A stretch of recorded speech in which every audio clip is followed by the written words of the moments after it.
Bonjour à tous et à tous. Je suis donc psychiatre, mais je suis psychiatre, c'est mon métier. Hein. C'est pas mon être profond parce qu'on a tendance à dire qu'on est psychiatre, que quand on va me demander où sont les toilettes, la personne va avoir l'impression que je l'analyse complètement pour dire non, c'est moi un métier. Hein, c'est juste un métier. Quand Christelle m'a proposé cette journée, mutation ou effondrement, je me suis dit, ok, qu'est-ce qu'un psychiatre, psychothérapeute, quelqu'un qui travaille sur l'être humain peut pouvoir apporter à ces journées. Et je me suis rendu compte que mutation d'une société ou effondrement d'une société, ça peut tout à fait rencontrer un même parallèle avec mutation d'une personne, effondrement d'une personne. Parce que si les enjeux d'une société, que sont-ils autres que les enjeux d'une personne qui constitue cette société? Et c'est ça dont je voudrais vous parler aujourd'hui, pour essayer de prendre des outils de la psychologie, comprendre ce qui se passe en nous, dans notre fonctionnement psychique, et voir s'il n'y a pas des parallèles, voire même des solutions, voire même des pistes qui pourraient être utilisées pour essayer de répondre aux grands enjeux dont nous avons eu quelques aperçus dans les 2 premières conférences. Chacun de nous a des moments de mutation, des épreuves, des difficultés, des moments où on a l'impression qu'on va craquer, qu'on est obligé de changer. C'est un divorce, c'est une maladie grave, c'est un chômage, c'est au pire la mort d'un compagnon, d'une compagne, d'un enfant. C'est un changement de vie radical, que ce soit majeur, que ce soit pas aussi majeur que cela. Il y a quelque chose en nous qui œuvre nécessairement à essayer de retrouver un équilibre coûte que coûte à travers les méandres des difficultés qui nous sont présentées, soit par les événements extérieurs, soit par des événements intérieurs. Et c'est ça dont je souhaiterais vous parler aujourd'hui, parce qu'il y a dans notre vie, et quand je regarde à peu près l'Assemblée, ça va coller bien, il y a dans notre vie un moment de notre existence où il y a une confrontation quasi universelle, même pas quasi, incontournable de mutation et de transformation en profondeur. Et ça parle d'une période de notre vie où qu'on connaît peu, qu'on a peu tendance à aborder, si ce n'est sur un mode caricatural. C'est cette période qu'on appelle la transition du milieu de vie, une période entre la période de, mettons, 45-55 ans, plus ou moins 5 ans, donc 40 ans, 60 ans, qui est là-dedans. Ouf, ça va. Donc les plus jeunes, vous pouvez rester quand même ici. Les gens plus âgés, vous pouvez quand même rester ici, parce que ça marche quand même. Mais qu'est-ce qui se passe dans cette période-là? C'est une période de la vie sur laquelle on plaque des étiquettes vraiment trop caricaturales. Crise de la quarantaine. Crise de la cinquantaine, le gars de 50 ans qui part avec la nounou de 30 ans, son aîné, et qui abandonne femme et enfant. Le gars dans son entreprise qui en peut plus et qui prend son voilier faire le tour du monde, ou alors qui achète une Porsche rouge, évidemment. Et donc c'est des caricatures, mais il y a quelque chose de beaucoup plus profond, de beaucoup plus constant, qui concerne à la fois, il y en a qui se reconnaissent, qui concerne à la fois notre personne, qu'on soit homme ou femme. Ce n'est pas l'apanage des hommes, comme on a pu le croire dans les études initiales, dans les années 60, autour de cela, mais ce qui est un processus d'évolution naturelle, prévisible, indispensable et hautement inconfortable. Et c'est là où il y a la menace d'effondrement, et c'est là où il y a l'opportunité de maturation. Cette période-là, moi personnellement, je l'ai vécue, ce que je raconte dans ce livre, en enlevant la bande rouge. Il y a à peu près 15 ans, un petit peu plus de 15 ans, je suis arrivé à un moment de ma vie où j'étais dans un prémisse presque dedans d'un burn-out émotionnel, professionnel, physique, à être trop dans la relation d'aide. J'étais immergé depuis 10 ans dans l'accompagnement des personnes touchées par le sida. Tous les gens mouraient, c'était avant l'arrivée des thérapeutiques. C'est là où je me suis tourné vers les soins palliatifs, l'accompagnement des personnes en fin de vie. Et là encore, c'était la confrontation avec la mort, avec le décès. Et après, je me suis intéressé profondément au vécu du deuil, et notamment les deuils d'enfants, les morts d'enfants, de petits-enfants, les morts d'enfants par suicide, les morts de personnes par suicide, et par extension, toutes les deuils traumatiques, c'est-à-dire des circonstances de vie où on est exposé à des séquelles post-traumatique parce qu'on a été exposé à la mort violente de quelqu'un qu'on aime, on a été exposé à une situation violente, et par extension, tout ce qui est le post-traumatique, des viols, des attentats, comme on a eu à Paris, ou des choses violentes, violentes comme ça. Et j'accompagnais tout cela, et à un moment donné, en moi, ça a craqué. Ça a craqué parce que j'étais dans une espèce de compulsion d'aide, dans une croyance erronée que je ne pouvais exister au monde que si j'étais dans la relation d'aide, que si je ne pouvais exister que en étant en aidant.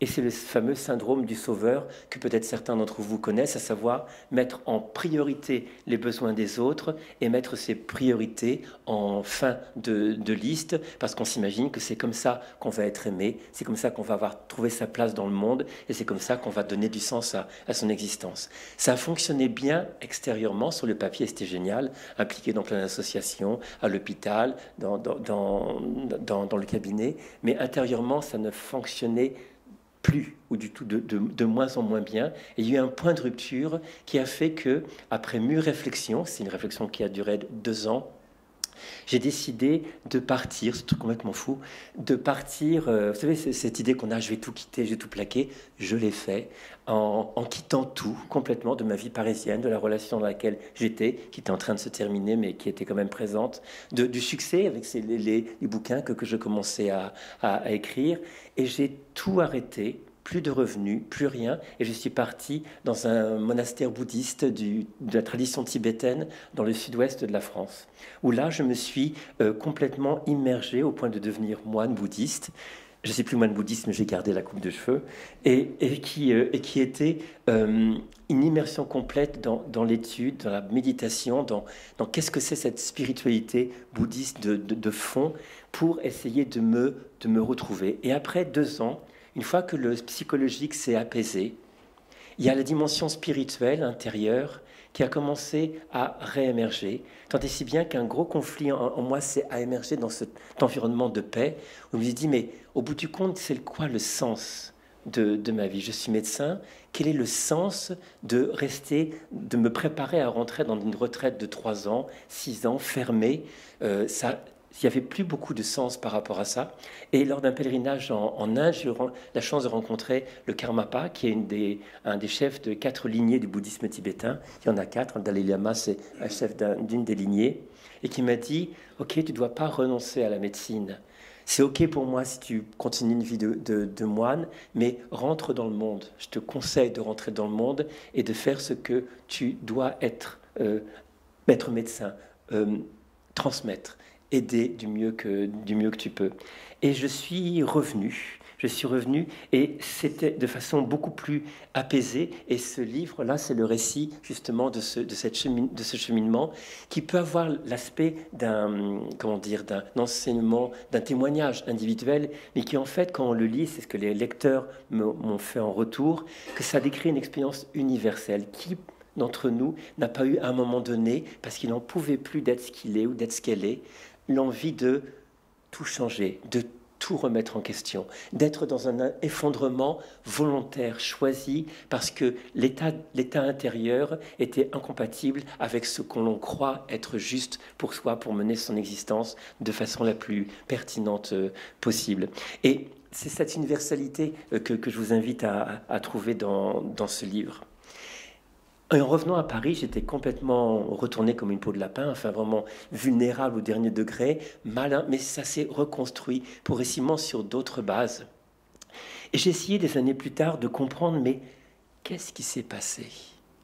Qu'est-ce qui fondamentalement s'est passé? Or, à cette période-là, j'étais autour de mes 40 ans, et je me suis dit, tiens, je vais aller creuser en tant que psy les enjeux de cette période particulière de l'existence, et j'ai mis à jour, j'ai découvert un processus dont je vais vous parler plus tard, un processus qui est en fait ce fameux processus universel à laquelle nous sommes tous confrontés. Quand je dis tous, c'est chacun d'entre nous, de manière plus ou moins importante, de manière plus ou moins profonde, est confronté quand il arrive dans cette transition du milieu de la vie.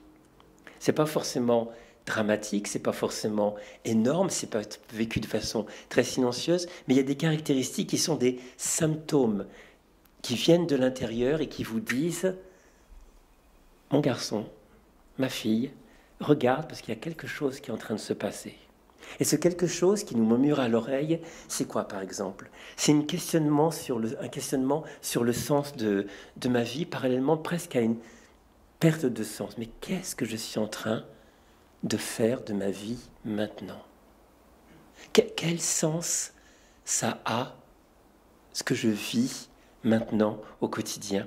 Est-ce que quelle est la finalité de tout ça? Est-ce que je suis en phase avec ce que je crois être moi-même profondément, intérieurement? Et ces questions, il y a une certaine confusion parce que c'est parfois en décalage par rapport à la vie que l'on mène. Et on est peut-être tellement peu enclin à partager ce vécu-là avec les proches parce que on a son métier, on a son couple, on a ses enfants, on a sa vie, tout semble sur le papier extérieurement aller bien, et on est dans ce questionnement, c'est tout ça pour ça, mais j'ai plus du tout l'impression d'être en phase avec moi-même, et il peut y avoir même une certaine solitude, voire même une grande solitude, de ne pas oser en parler autour de soi, parce qu'on aurait peur de se retrouver une volée de bois vert en disant mais t'es un enfant gâté, quoi. T'as tout, mon chouchou, là, et puis tu te plains, oh, je suis pas le sens de ma vie, c'est pas... Non, c'est une véritable question qui s'exprime. Il y a un ressenti d'insatisfaction qui caractérise cette période-là, c'est-à-dire que l'impression de, insidieusement, tout ce que j'ai eu, tout ce que j'ai construit, lentement, je suis en train de commencer à le remettre en question, à réévaluer la pertinence des principes de vie, des règles de vie qui ont jusqu'à maintenant régi mon existence. Et parfois, on a l'impression que certaines boussoles de vie qui ont bien fonctionné pendant la première moitié de l'existence, de 0 jusqu'à peu près 40 ans et des brouettes, marchent plus, indiquent plus véritablement le nord qu'on sent être son nord intérieurement, avec l'impression d'être inconfortablement en décalage. S'associe à ça donc un désir profond de changement, soit l'envie de quelque chose de neuf, de différent, mais on ne sait pas trop quoi, mais enfin quelque chose qui peut être soit tendre vers beaucoup plus de simplicité, de calme, de sérénité, soit retrouver quelque chose de plus vaste, de plus large, de plus curieux pour embrasser le monde, alors qu'on est resté peut-être dans son coin. Et en tout cas, le désir d'explorer la vie d'une autre manière, avec la conscience d'un temps compté. Parce qu'à 50 ans, on n'a pas tout à fait la même perspective de vie qu'à 20 ou qu'à 30. Et c'est là d'ailleurs où, entre parenthèses, ce désir de changement peut créer des dérapages, des effondrements, mais vraiment des effondrements pas choisis, ceux-là, qui sont des moments où il y a des décisions trop radicales. La mienne était une décision un peu radicale, hein. Tout couper, tout arrêter, tout, plus rien avoir, et être moine bouddhiste au fin fond du sud-ouest, c'est un peu radical quand même comme situation. Mais c'est être vigilant par rapport à ces radicalités, parce que c'est là où il y a une vulnérabilité de la transition du milieu de la vie, où on peut être amené à envoyer tout promener, jeter le bébé avec l'eau du bain, alors qu'il n'a pas besoin de faire une révolution, c'est simplement une évolution. Hein. Une évolution, c'est une révolution sans en avoir l'air. Ok, ça marche. Des fois, ça marche pas, mais là, ça marche. Parallèlement à ça, il y a un vécu d'ennui, de perte d'intérêt. Puis on se dit, mais ok, mon couple va bien, les enfants, ils vont bien, mon métier va bien. Bon, qu'est-ce que je fais? Qu'est-ce que je fais? Et c'est là où émerge l'envie de laisser une empreinte différente dans le monde. L'envie de quelque chose qui aurait plus de sens et l'aspiration à consacrer sa vie à quelque chose qui a plus de sens. Rappelez-vous, hein, je vous parle des symptômes, des manifestations de ce processus qu'on va voir après. Mais il se manifeste comme ça et je crois que peut-être déjà ça fait un écho, certains d'entre vous. Dites oui. Et il y a... Ça, c'est la vision globale, le climat global. Mais en fait, on se rend compte que ce questionnement sur le sens de ce qu'on vit, il a une répercussion, là encore en termes de symptômes, dans tous les secteurs de notre existence. Premier secteur, le corps. Je ne sais pas si vous êtes au courant, mais à 50 ans, on n'a pas le même corps qu'à 20 ans. D'accord ? Il y a des mutations. le corps change. Si le corps était support de séduction, il peut être beaucoup moins support de séduction. S'il était support d'avancée sociale, il est beaucoup moins support d'avancée sociale. De regard de l'autre porté sur moi, c'est en train de changer. Qu'est-ce que je fais? Mutation ou effondrement? Deuxième chose qui se passe par rapport à l'autre versant de ma vie, une modification de ma relation à mon compagnon ou ma compagne. C'est peut-être 5 ans, 10 ans, 20 ans qu'on est mariés. Et là, dans cette période de vie, il y a un trouble sur, mais est-ce que c'est ça que je veux vivre? Est-ce que c'est ça que j'ai toujours envie de continuer à vivre? Est-ce que j'ai envie que ça s'arrête? Est-ce que j'ai envie que ça continue? Est-ce que ça répond à tous mes besoins? Et c'est là une période à risque de relations extra-conjugales, d'infidélité ou de divorce. Donc là encore, une période de l'existence où on est assez fragile. La fragilité pour le corps, c'est par exemple le botox à outrance, la chirurgie esthétique à outrance, le sport à outrance, ou à l'inverse, l'abandon de soi. On se prend un bide grand comme ça, on se laisse tomber, on s'abandonne complètement, s'abandonner. Relation au couple, relation aux enfants. Les enfants, quand ils étaient petits, ils donnaient l'identité de parents. Ah, j'existe parce que je suis un parent. Ils s'en vont. Et il y a le nid vide. Et on se dit, damned, je me retrouve, quelle est mon identité maintenant que je ne suis plus un parent, en tout cas tel que je me le définissais avant. Et là, ça met un certain trouble. Comment je vais continuer à exister en tant que parent, maintenant que tous les enfants ont quitté la maison, et que je me retrouve en face à face avec mon couple et mon mari que j'appelle papa. Papa, non. Et papa, il n'y a plus de... Non, ça colle plus. Mutation ou effondrement. Relation à mes parents. C'est pour ça que cette période de transition de la milieu de vie est particulière. Hein. À 20 ans, vous n'avez pas ça. Vos parents sont en pleine forme. Le corps, à 20 ans, il est en pleine forme. C'est pour ça que c'est spécifique à cette période-là, 45-55. Hein. Relation aux parents. Avant, nos parents étaient là, les garants de notre sécurité. Mais là, peut-être maintenant, avec un trouble cognitif ou leur fragilité, on est peut-être amené à devenir le parent de nos parents. Parce qu'ils sont dépendants, parce qu'ils ont besoin de nous, parce qu'on se rend compte que les piliers de notre existence sont une pauvre petite chose maintenant dans une maison de retraite qui est complètement démunie et qui a besoin de nous. Et tout ce qui était dans ce pilier de sécurité de notre vie, il est en train de s'effondrer. Mutation ou effondrement. Relation professionnelle. J'étais au début, dans les jeunes années, dans l'ascension professionnelle, être battant et tout. Puis j'ai mis mon échelle sur un mur et arrivé en haut du mur, autour de 45-50 ans, je dis ah, mince, c'était pas le bon mur. C'était le mur d'à côté. Et on se dit, qu'est-ce que je fais? Mutation, confusion, effondrement. Avec lundi, il n'y a plus forcément envie d'être dans la carrière, mais dans la transmission, dans quelque chose qui aurait peut-être plus de sens. Et ça n'a plus de sens, ce business plan, ça n'a plus de sens, en tout cas plus le sens que ça avait auparavant. Relation à ma vie personnelle, les loisirs que je faisais, ça colle plus. Les intérêts que j'avais, ça colle plus. Les quêtes que j'avais d'enrichissement personnel, ça colle plus, c'est plus les mêmes. Et enfin, ma vie spirituelle. Est-ce que j'en ai d'ailleurs une vie spirituelle? Est-ce que ce truc profond d'être en intégrité par rapport à moi-même, est-ce que j'y réponds? Est-ce que j'y accorde un peu de temps? Est-ce que j'arrive à me définir dans qu'est-ce que je suis profondément en tant que personne, en tant qu'être humain? Qu'est-ce que je veux? Qu'est-ce que je vais laisser dans le monde? C'est quoi le sens de mon existence?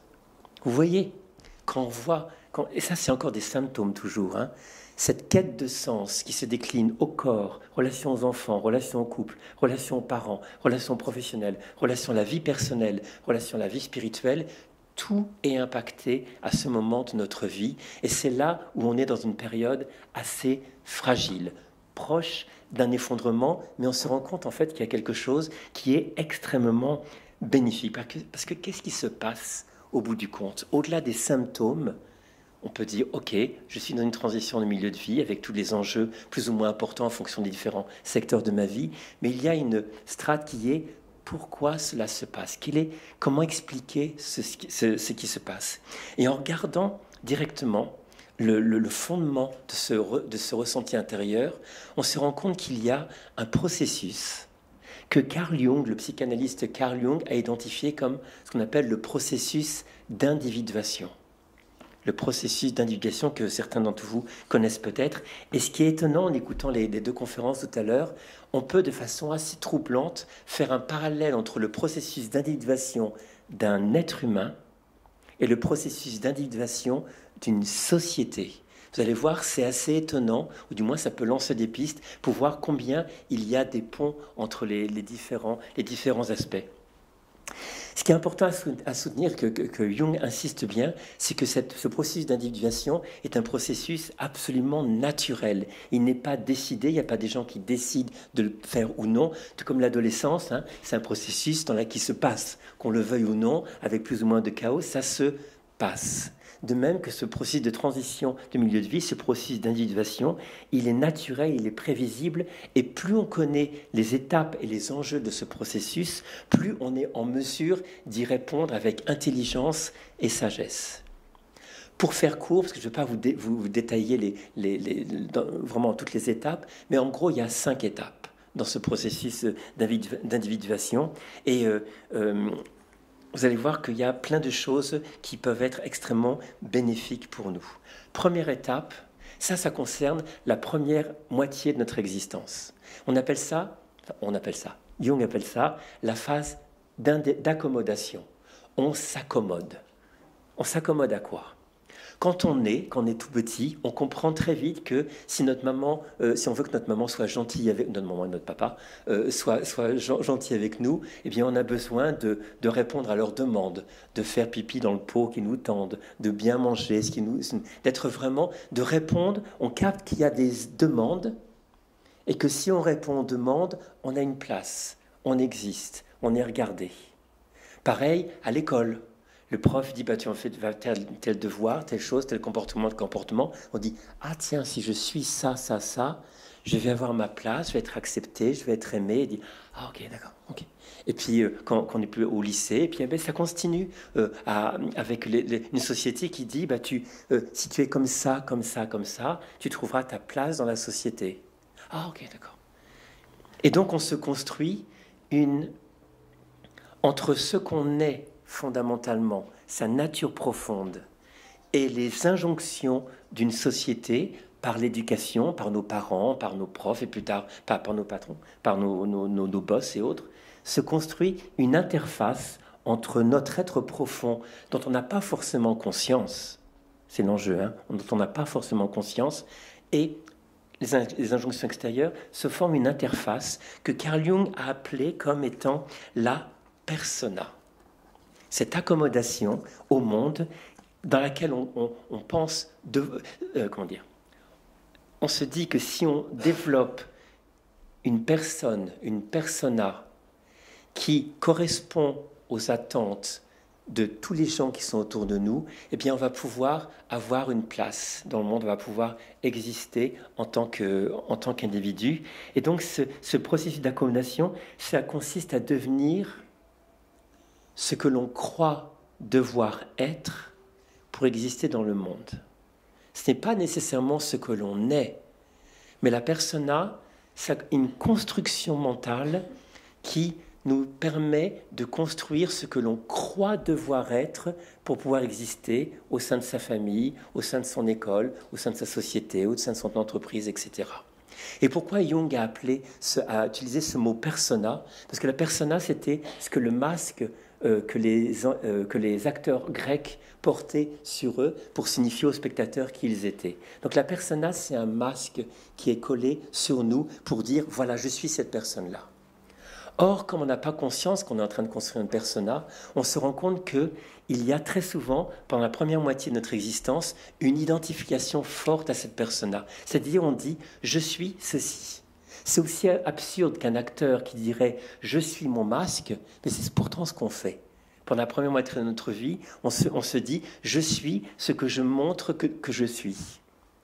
Et pourtant, comme c'est qu'un masque, c'est simplement une partie tronquée de nous-mêmes. On pense que l'on est cette personne, cette maman, ce papa, ce fils, cette fille, etc. Alors que c'est simplement une construction psychique virtuelle entre ce que je suis fondamentalement et les injonctions pour exister dans le monde. Est-ce que c'est clair pour vous, ça ? Ok. Alors, pendant qu'on se construit une Et ça crée donc d'emblée un espèce de décalage entre ce que je montre, ce que je crois être et ce que je suis fondamentalement. Et si on prend au niveau d'une société, peut-être que notre société a construit aussi une persona sur ce qu'elle pensait devoir être, ce qu'elle pensait devoir être pour être une bonne société, et peut-être en négligeant d'énormes aspects de ce qu'elle est fondamentalement, en croyant qu'elle est simplement une société qui doit être dans la production, dans la consommation, etc., etc., en disant « ceci est notre société ». Tout comme il y a une vision erronée de l'être qui se dit « ceci est moi ». Au début, ça marche. Au début, c'est génial, parce que ça répond aux exigences. Mais Jung dit que parallèlement au fait de construire la persona, il y a une autre entité qui se construit en nous, qu'il appelle l'ombre. Et l'ombre, c'est quoi ? Il faut que j'aille plus vite. Et l'ombre, c'est quoi? C'est si je choisis d'être A, je ne choisis pas d'être B. Donc je vais développer en moi, dans ma personnalité, tout ce qui est A, et je vais mettre dans l'ombre tout ce qui est B. Tout ce que je sais peut-être être bien de moi, je vais peut-être ne pas l'exploiter parce que ça appartient pas à ce que je souhaite présenter au monde. Et cette ombre, c'est à la fois tout ce qui est négatif en nous, mais c'est aussi tout ce qui est parfois l'ordre de créativité. Un exemple, une jeune fille qui a envie d'être dans les arts et tout, mais elle est dans une famille où il n'y a que des ingénieurs.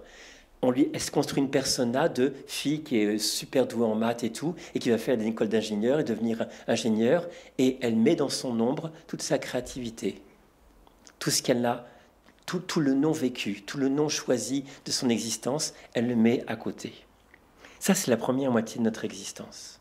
La deuxième étape du processus d'individuation, j'accélère un petit peu, c'est à un moment donné, autour de nos 40, 45, 50 ans, l'impression qu'il y a quelque chose de trop étroit, que cette persona qu'on croyait être est beaucoup plus étroite que ce qu'on vivait comme un facteur d'expansion, ça devient un facteur de limitation. Tout comme une société qui pensait qu'il y a quelque chose qui était dans l'expansion en suivant certaines lignes, eh bien, deviennent en fait des contraintes. Au début, pendant plusieurs mois, plusieurs années, on est là dans un truc un peu inconfortable, un truc serré, mais on n'a pas d'autre option. Et donc, on se retrouve un peu dans un déni de la situation. On continue comme avant. Tout comme notre société peut continuer comme avant en se disant il y a des dangers, il y a des bugs, il y a des limitations, mais on continue quand même. Et la troisième étape, c'est un moment donné où il y a un face-face avec la réalité, c'est-à-dire qu'il y a émergence de façon naturelle de l'ombre et une fragmentation progressive d'une partie de la persona. Ça ne marche plus. On se rend compte que ce corps qui était support d'identité, ça ne marche plus. Il est en train de partir un peu en eau de boudin.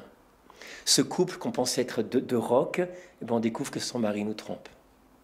Ces enfants qu'on pensait être le pilier de son existence, ils s'en vont, ils ne nous parlent plus. Ces parents qu'on pensait être des gens solides, on doit les conduire dans un EHPAD parce qu'il est en train de développer un Alzheimer. Cette profession, on pensait être glorieux, eh bien, il y a un petit jeune qui arrive et qui est en train de prendre mon poste. Tout ce qui est constitué de notre identité est en train de progressivement de s'effriter. Et parallèlement à cet effritement, tout ce qui n'a pas été vécu, tout ce qui n'a pas été choisi, notre existence de l'ombre commence à émerger. Et là, il y a un grand mal-être. D'où cette institution, cette perte de sens qui émerge. Et peut-être au niveau de notre société, on en est là justement. La conscience qu'il y a des points de référence qui sont en train de se casser la figure et qu'il y a d'autres potentiels qui ont besoin d'émerger. Mais pour l'instant, on en est à une situation de malaise, de mal-être. Et cette troisième étape, elle a un vécu d'un deuil. On se rend compte qu'on ne peut plus continuer à prétendre être ce qu'on a toujours cru devoir être. Ça veut dire que quelque chose est effectivement en train de mourir. Ce qui meurt, c'est une illusion de soi. On pensait qu'on était cette persona et on se rend compte en fait que cette persona se fragmentant, on est beaucoup plus que ça. Et ce qui meurt dans cette période des 45-55 ans, cette nostalgie de soi, c'est pas tant le fait de perdre sa jeunesse. Ce qui meurt, c'est une illusion de soi, c'est le deuil de cette personne qu'on a toujours cru être ou cru devoir être. Et quand vous êtes en train de perdre un pan de votre identité, de vous dire je ne suis plus la personne que je croyais être, vous êtes véritablement déstabilisé sur vos assises. Donc il y a vraiment quelque chose d'une idée de moi qui est en train de mourir. Et la quatrième étape, c'est justement le début de l'intégration. Je vais un petit peu plus vite. De l'intégration, de se construire un je suis. Qu'est-ce que je suis maintenant? S'ajuster davantage à ce que l'on est intérieurement et avec un désir de je ne vais plus m'abandonner, je ne vais plus me trahir. Je vais essayer d'être plus fragmenté et de tendre vers beaucoup plus d'unité, vers ce que je sens être profondément moi, être profondément mon être.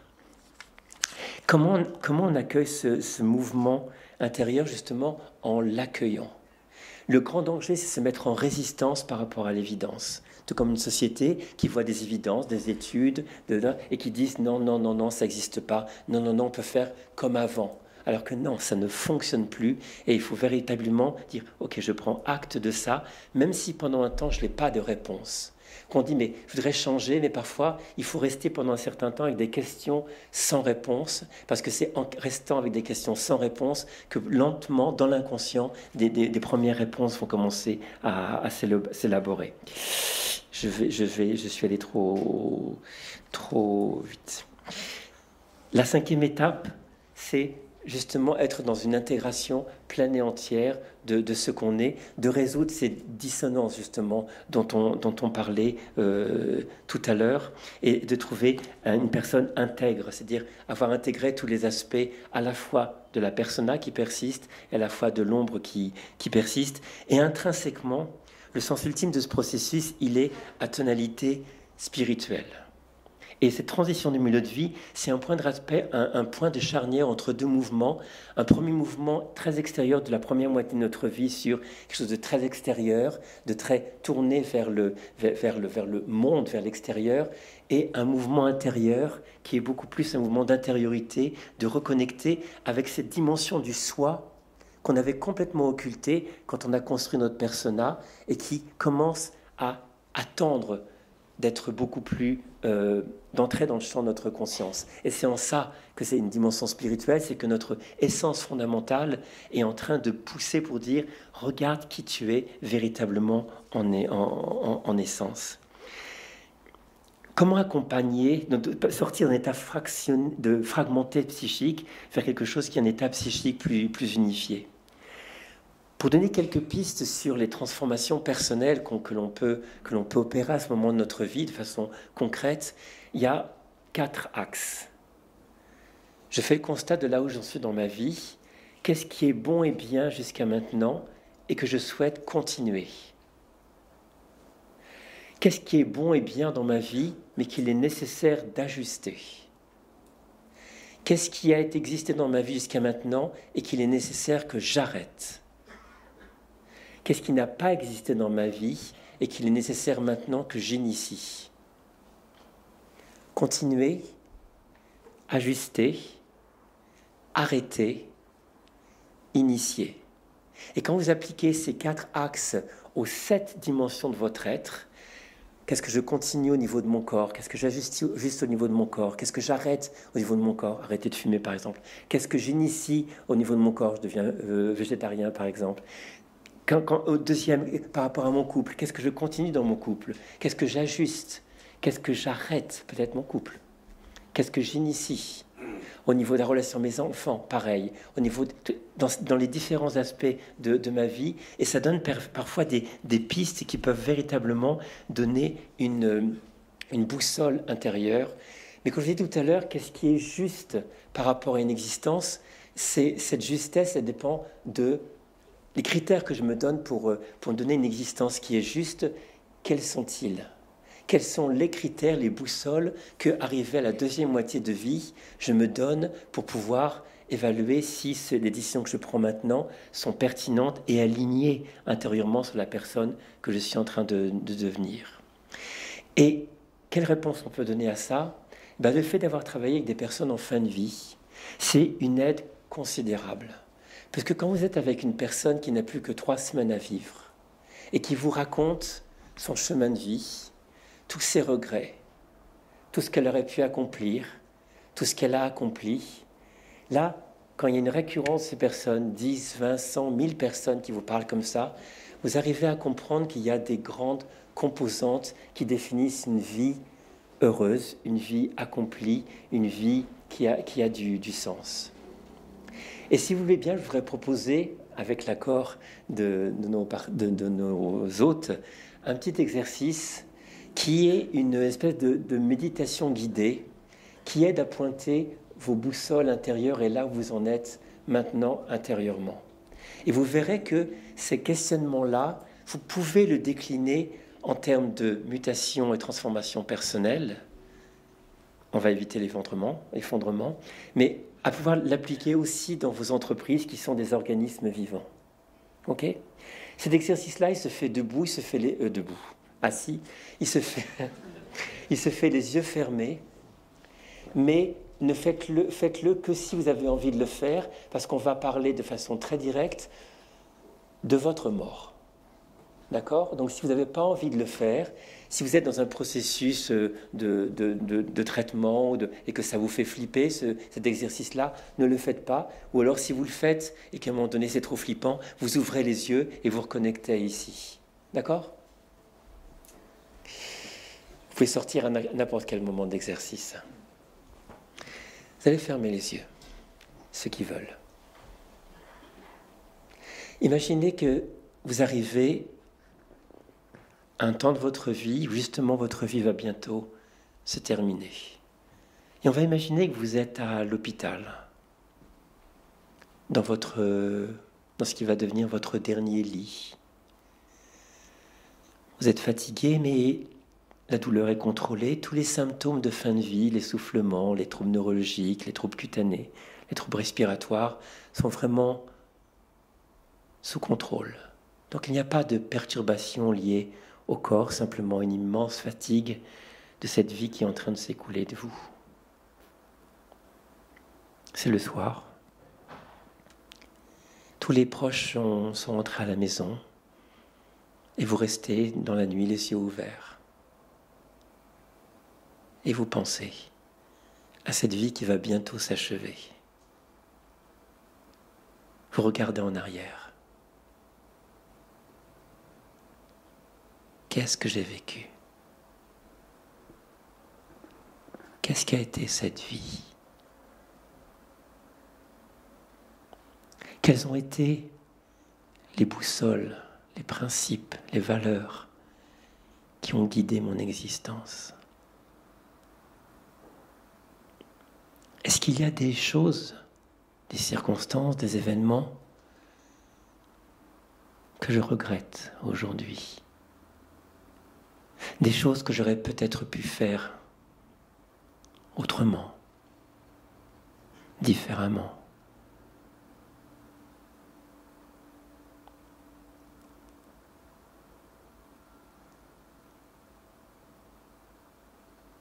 Est-ce qu'il y a des choses au contraire dont je suis légitimement heureux, heureuse et fière d'avoir accompli ? Des choses qui, par le fait de les avoir accomplies, a donné de la texture, de la profondeur, de la valeur à mon existence. Et là encore, est-ce que j'aurais pu faire peut-être différemment ou autrement ?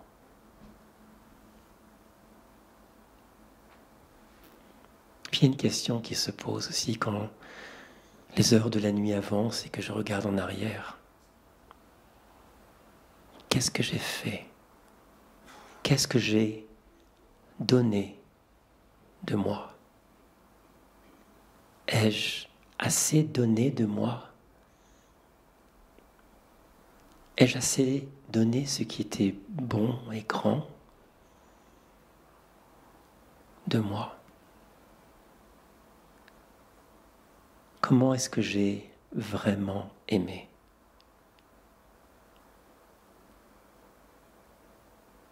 Où est-ce que je n'ai pas su aimer ? À quel moment de ma vie je n'ai pas su ou pu ou su aimer ? Et que je regrette aujourd'hui. alors qu'il me reste peut-être quelques jours ou quelques heures à vivre. Si je pouvais recommencer, là encore, qu'est-ce que je ferais de différent?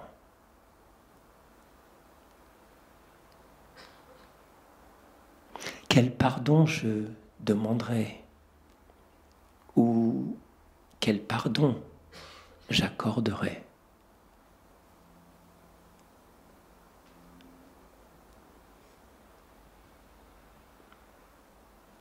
Qu'est-ce que j'aimerais laisser dans le monde? Dans les actes que j'ai posés, les paroles que j'ai prononcées, qu'est-ce que j'ai déposé de bon à mes yeux dans ce monde?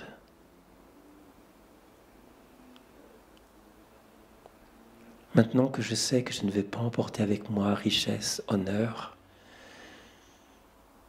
qu'est-ce qui, au bout du compte, a été essentiel dans mon existence? Ai-je mené ma vie ou celle qu'on m'a demandé de mener? Ai-je dit oui alors que je pensais non? Ai-je baissé les bras alors que j'avais envie d'agir, de me lever, de redresser la tête et de dire non, je veux ceci, je veux cela?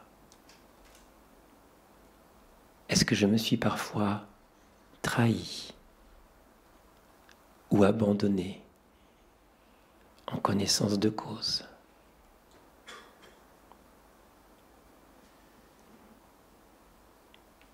Et en essence, encore et encore, qu'est-ce que j'ai donné de moi?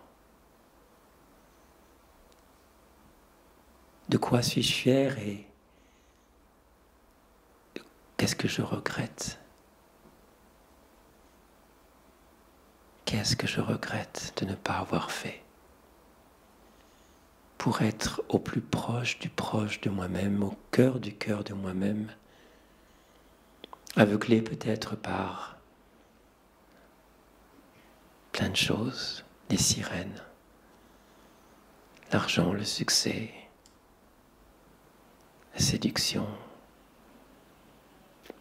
Est-ce que j'ai essayé d'anesthésier en moi des choses, des voix intérieures qui me disaient ce qui était juste pour moi et que j'ai choisi d'étouffer par le travail, le sexe, l'alcool, le jeu, les loisirs? Et que c'est cette même petite voix qui me parle aujourd'hui, qui me dit « Tu as gâché ton temps ».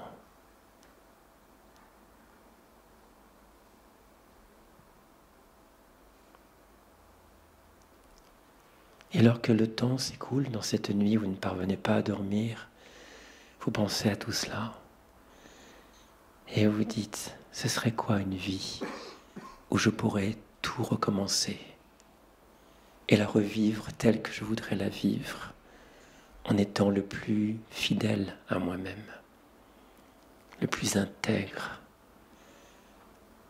en phase avec ce que je sais être bon et juste, mais que pourtant, malheureusement, je ne peux pas mettre en œuvre maintenant, parce que cette vie s'achève.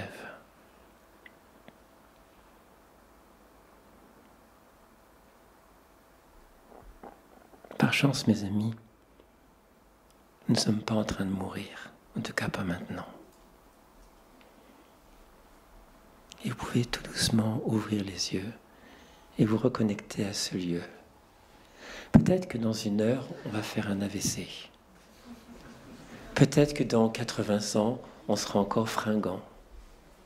Mais quoi qu'il en soit, il y a une certitude, cette vie qui est la nôtre maintenant va s'arrêter. Et comme nous ne sommes pas, a priori, à la fin de notre existence, et que nous sommes confrontés à tant d'enjeux personnels et de société, c'est maintenant ou jamais. Repousser à plus tard l'action, ça conduit parfois à la rendre trop tard. Donc au regard de comment je peux utiliser ma peur de la mort, c'est peut-être pas forcément la peur de ce qu'il y a après, on n'en sait rien. C'est peut-être certainement légitimement la peur de souffrir, parce qu'on a mal, douleur physique et autres. Mais si ceci est bien pris en charge, il y a peut-être une véritable peur de la mort qui est la peur de ne pas avoir vécu. La peur de ne pas avoir développé tous les potentiels que la vie nous a mis entre les mains et en disant « Mon chouchou, ou ma chouchoute, à toi de jouer. Qu'est-ce que tu as fait de ça ? Qu'est-ce que tu as fait de ça ?» Et c'est tout l'enjeu de ce monde-là qui est en train peut-être de s'effondrer ou de devoir muter, tout comme c'est vrai au niveau d'une société, au niveau de l'individu, c'est qu'est-ce qu'on fait, pourquoi je traîne, pourquoi je diffère à plus tard ce qui peut être fait maintenant, et plus précisément en fonction de quel axe, en fonction de quelle boussole, parce qu'on peut se planter de boussole, on peut se tromper de boussole. Le gars qui fonde sa vie sur uniquement le succès, l'apparence, la richesse et tout, il a une boussole qui le met à l'ouest. Alors que le fait de prendre conscience que cette vie va se terminer, qu'elle est précieuse parce que justement elle est courte, qu'on a la capacité d'avoir un impact déterminant sur des centaines, dizaines, centaines, peut-être milliers de personnes, et que ça commence là où on est, avec les capacités qu'on a, avec l'être qu'on est, sans être besoin d'être Mère Teresa ou Nelson Mandela, de pouvoir faire en sorte de quel impact je peux faire dans le monde maintenant. Et ça coupe court au découragement. Ça coupe court à ce déficit en disant « je ne vais pas y arriver ». Parce que je suis un grain de sable. Mais vous prenez la plus grande des plages magnifiques sous les cocotiers, elle est constituée de quoi ? d'1 milliard de grains de sable, mis bout après, l'un après l'autre. Et si on prend l'expression de Gandhi, si vous voulez le changement dans le monde, soyez le changement que vous souhaitez voir advenir dans le monde. Pour reprendre cette situation du Dalai Lama, c'est si tu veux la paix dans le monde, fais la paix en toi. Et c'est ça l'essence de ce que je souhaitais vous dire aujourd'hui. C'est au bout du compte, tout ça est éminemment spirituel. Ça a du sens qui est impérativement à comprendre si on ne veut pas se perdre. Et à ce moment de la transition des milieux de vie, il est la possibilité de se mettre en opposition avec tous ces changements du corps, du couple, de relations. J'ai compris. Ah pardon, c'est la cloche. Je pensais que c'était un petit bol tibétain qui me disait « Fini, c'est bientôt fini ». Non, c'est une cloche. Non, parce que j'ai encore 5 minutes que je ne comprenais pas là. Mais et au bout du compte, il y a des tas d'enjeux qui sont là, d'espèces de secrets. Comment je peux être le plus intègre et honnête possible avec moi-même et vivre en intention, en accord avec moi-même. Comment faire en sorte de laisser aucun regret derrière moi. C'est-à-dire de ne pas m'exposer à regretter de ne pas avoir fait, ou ne pas m'exposer au regret d'avoir fait, ou au remords d'avoir fait. Vivre dans l'instant présent, mais avec une direction. Parce que vivre dans l'instant présent, la vache, elle vit dans un instant présent, mais un instant présent n'a de sens que s'il y a une direction. Et les directions sont lesquelles ? Des directions qui, quand on côtoie les personnes en fin de vie, il n'y en a pas 1 milliard. Il n'y en a vraiment pas 1 milliard. C'est comment j'ai aimé ? Qu'est-ce que j'ai appris de moi, de l'être, du monde, de la réalité ? Vous pouvez retourner le Rubik's Cube dans tous les sens quand vous parlez aux personnes qui n'ont plus rien à perdre parce qu'elles ont déjà tout perdu, parce qu'elles sont en train de mourir. C'est ça qui ressort. Et c'est pas un machin joli avec des violons et tout, c'est ça qui ressort. En essence, c'est ça qui ressort. Comment ai-je aimé ? Qu'est-ce que j'ai appris ? Et on peut y voir, si je relis ça à une dimension bouddhiste, comment j'ai aimé la dimension de compassion. Qu'est-ce que j'ai appris ? La dimension de sagesse. Et il est dit dans l'enseignement du Bouddha que l'éveil, qu'une vie pleinement éveillée, c'est justement l'union de la sagesse et de la compassion. La sagesse toute seule, c'est froid, glacial. Il faut la compassion pour l'adoucir. La compassion toute seule, ça peut être stupide. Il faut la sagesse pour lui donner une cohérence. Donc, sagesse et compassion, tant au niveau personnel, donc comment je régis ma vie, comment j'éduque les personnes que j'aime, mes enfants et autres, mais sagesse et compassion aussi dans ma manière d'aborder les enjeux de ce monde-là. Sagesse avec l'intelligence de la compassion, intelligence de la compassion qui s'associe à la compassion de la sagesse, qui s'associe à la compassion. Et là, on a une piste, là, on a un arrière-plan qui peut guider de façon très pertinente et pas du tout mièvre, pas du tout mièvre, quelque chose qui est aussi essentiel que les enjeux qu'on a vus. Et je voudrais juste vous lire cette conclusion. Je vais la lire. Et au milieu de votre vie, tout peut commencer à prendre sens, parce que sachez-le, c'est maintenant ou jamais. Qu'avez-vous envie de faire de ces 40 prochaines années? Ou 50, ou 60? Quel territoire avez-vous envie d'explorer? Quel paysage intérieur et extérieur avez-vous envie de découvrir? Quelle paix avez-vous envie de vous donner? Et ce n'est pas un truc égocentrique. Se donner de la paix n'a de sens que si on l'offre en retour. Je répète, se donner à soi la paix n'a de sens que si on l'offre en retour. Sinon, c'est un ego trip. C'est ma pomme et je n'en ai rien à foutre des autres. Ok? Se donner la paix dans ce sens-là. Créer en soi un socle de paix pour s'appuyer dessus et être en mesure d'aller vers l'autre. Quels chemins vont me permettre de devenir une personne sereine, pleine, entière, sincère? Le mot sincère, c'est une étymologie controversée, mais il viendrait de sinceres, sans cire. Et ça viendrait de la Rome antique où les vendeurs de marbre pas très honnêtes mettaient sur leur bloc de marbre avec des fissures, ils mettaient de la cire pour combler les fissures, et donc c'était pas sincère. Alors que ceux qui étaient sincères, sinceres, ne mettaient pas de la cire et montraient les choses telles qu'elles sont. Donc être sincère aussi, c'est se montrer tel qu'on est, avec son ombre et sa lumière, sa force et sa vulnérabilité, mais être juste très ancré là-dedans, sans avoir à se justifier de quoi que ce soit. Quels chemins vont me permettre de devenir une personne sincère, sereine, pleine et entière, vivant sans regret dans l'instant présent, aimant du mieux que je le peux?